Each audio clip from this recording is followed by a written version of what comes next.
The mysterious case of Mary Rogers, the Cigar Girl.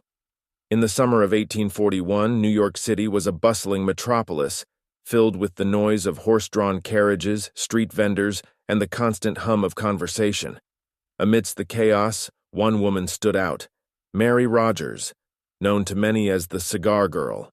Mary worked at Anderson's Tobacco Emporium, where her beauty and charm drew customers in droves. Little did anyone know her untimely death would soon become one of the most sensational mysteries of the 19th century.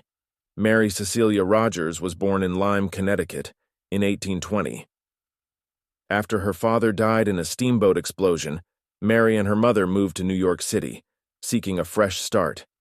Mary found work at Anderson's Tobacco Emporium, where she quickly became known for her striking looks and pleasant demeanor. Her presence was a significant draw for the shop, and she became something of a local celebrity. On July 25, 1841, Mary left her home, telling her mother she was visiting relatives in New Jersey. When she didn't return as expected, her mother grew increasingly worried. Days turned into a week, and then the unthinkable happened. On July 28, 1841, Mary's lifeless body was discovered floating in the Hudson River near Hoboken, New Jersey. The discovery shocked the community and sparked widespread media coverage. The initial investigation into Mary's death was fraught with inconsistencies and speculation. The autopsy revealed signs of violence, including bruises and marks on her neck, suggesting she had been strangled. However, the lack of concrete evidence made it difficult to determine the exact cause of death. Was it murder, an accident, or a botched abortion? The authorities were unsure, and the public was left to speculate. Newspapers of the time, eager to capitalize on the public's morbid fascination, printed sensational stories about Mary's death.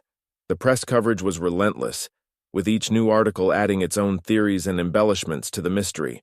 Among those captivated by the case was the famed writer Edgar Allan Poe, who found inspiration in Mary's death for his story, The Mystery of Marie Roget, published in 1842.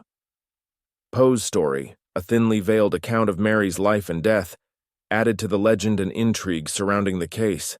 As the investigation progressed, several suspects emerged, each with their own potential motive.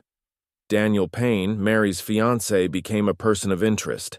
Payne was devastated by Mary's death, falling into a deep depression and turning to alcohol.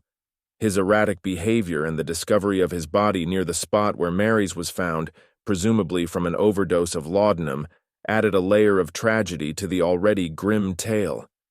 Did Payne know more about Mary's death than he let on, or was he simply a heartbroken man driven to despair? Another suspect was John Anderson, the owner of the tobacco shop where Mary worked. Anderson was rumored to have been romantically involved with Mary, and his possible jealousy or fear of scandal could have provided a motive for murder. However, Anderson denied any wrongdoing, and no concrete evidence linked him to the crime. The investigation also uncovered a possible connection to a notorious gang operating in the area, known for their violent activities. Some speculated that Mary had been a victim of gang violence, perhaps targeted for robbery or as part of a more sinister plot. Others believed she had been lured into a dangerous situation by someone she knew and trusted. Despite the various leads, the case remained unsolved. The lack of definitive evidence and the conflicting testimonies from witnesses made it difficult for the authorities to piece together the true events leading to Mary's death. As time passed, the case grew colder, and the public's attention shifted to other news. The media played a significant role in shaping public perception of the case. Sensationalist reporting often overshadowed the facts, with newspapers competing to publish the most shocking and salacious stories. Mary's character was frequently maligned, portraying her as a woman of dubious morals and questionable activities. This narrative not only disrespected the victim, but also hindered the investigation by diverting attention from the true nature of the crime. One of the most compelling aspects of the case was the autopsy report, which provided crucial insights into Mary's final moments. The cause of death was determined to be hemorrhage and shock due to a blunt force trauma and possible strangulation. The report also noted ligature marks on her wrists, ankles, and neck, indicating she had been restrained and possibly tortured before her death. The precision of the injuries suggested that the killer had knowledge of human anatomy, further supporting the theory that her murderer was someone with expertise in medical or anatomical fields. Witness statements were another critical aspect of the investigation. Several individuals came forward with accounts of seeing Mary in the days leading up to her disappearance.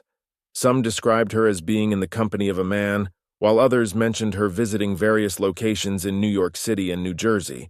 These statements provided a timeline of her final days, but none offered definitive clues about the identity of her killer. Among the most compelling pieces of evidence were the numerous letters and packages sent to the police and newspapers, purportedly from the killer. These correspondences, often signed with pseudonyms, contained taunting messages and personal items of Mary's, including her handkerchief and some jewelry. Despite extensive analysis, the true identity of the sender remains unknown, adding another layer of mystery to the case. Over the decades, the case of Mary Rogers has influenced countless works of fiction. From books and movies to television shows and podcasts, it has become a cultural touchstone, representing the dark underbelly of a rapidly modernizing city and the perpetual allure of unsolved mysteries. The case continues to captivate the public's imagination, with new theories and potential leads emerging even in recent years. One theory suggests a connection between Mary's murder and other unsolved cases from the same period, such as the murders of other young women in New York City. These cases shared similarities in the method of operation and the brutality of the crimes, leading some investigators to speculate about a potential serial killer at large during the early 19th century. Another intriguing lead emerged from the investigation of a local doctor who was known for performing illegal abortions.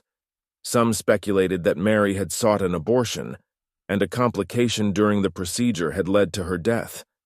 To cover up the crime, the doctor and his associates might have disposed of her body in the river. However, this theory, like many others, lacked concrete evidence and remained speculative. As the years passed, the trail grew colder, and many of the original investigators retired or passed away. Yet the case of Mary Rogers continued to haunt those who had been involved. The enduring mystery and the brutality of the crime left an indelible mark on the collective memory of New York City. In recent years, advances in forensic technology have renewed hope that the case might one day be solved. Modern DNA analysis techniques offer the possibility of identifying the killer if any biological evidence has been preserved. Efforts to digitize and re-examine the case files have also uncovered new avenues for investigation, keeping the hope alive that Mary's killer might eventually be brought to justice. Despite the lack of resolution, the story of Mary Rogers endures as a cautionary tale about the dangers that lurk behind the facade of a bustling city. Her tragic fate serves as a reminder of the vulnerability of those who seek to make their mark in the world and the dangers that can lurk in unexpected places. For those who continue to delve into the mystery of Mary Rogers, the case remains a tantalizing puzzle, filled with unanswered questions and elusive clues. Each new theory, each re-examination of the evidence, brings a fresh perspective on the events of that fateful summer in 1841. As long as the mystery endures, the story of Mary Rogers will continue to captivate and intrigue, a dark chapter in the history of American crime that refuses to be closed. In conclusion, the case of Mary Rogers stands as one of the most enduring and perplexing unsolved murders in American history. The combination of her tragic life, the gruesome nature of her death, and the numerous suspects and theories surrounding the case have ensured its place in the public imagination. While the true identity of her killer may never be known, the search for answers continues, driven by the hope that justice might one day be served for the Cigar Girl. If you enjoyed this deep dive and want to explore more unsolved mysteries and chilling cases, make sure to subscribe to True Crime Told. Hit the bell icon so you never miss an episode, and join our community of true crime enthusiasts.